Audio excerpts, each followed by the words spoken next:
Hi, I'm Dr. Broussard with the Waggin Trained Veterinary Clinic, and in today's segment we're going to discuss cat vaccinations and whether or not they're safe.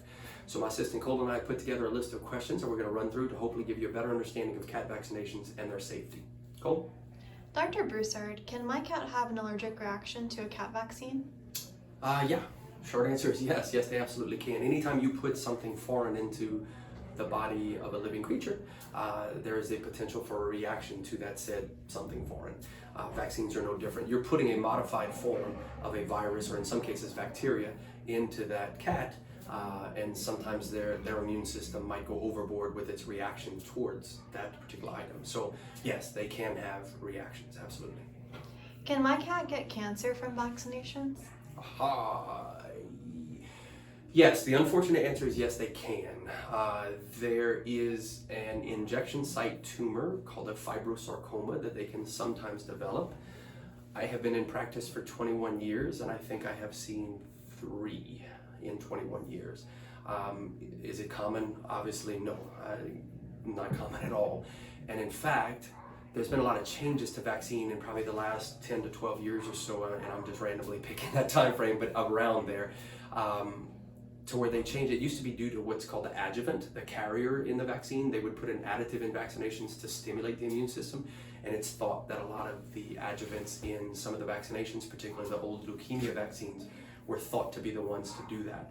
To my knowledge, that adjuvant has been changed or taken out completely. I don't know for certain, but I can tell you that I have not seen a reaction that way in many years, probably double-digit years since I've seen one of those cases. But it is possible, unfortunately. Is it safer to opt out of any non-core vaccinations? Good question. Non-core vaccinations. So non-core vaccinations would be anything that more has to do with the lifestyle of your cat. So the core vaccinations would be things like rabies, rhinotracheitis, panleukopenia, those things. I give those to every cat. So the non-core vaccines would be things like FIP or feline leukemia. And to answer your question, is it safer to opt out of non-core vaccines?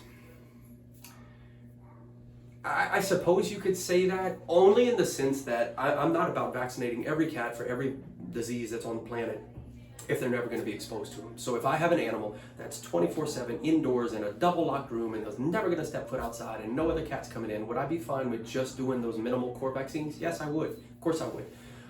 If you're at all unsure, if it's one of those where, well, he goes outside every now and then, or, well, he loves to run out the front door every time we try to go outside. I mean, those kind of things, no. Then I would absolutely do the additional vaccines like feline leukemia and what have you to keep that cat protected, because you don't know what they're going to be exposed to.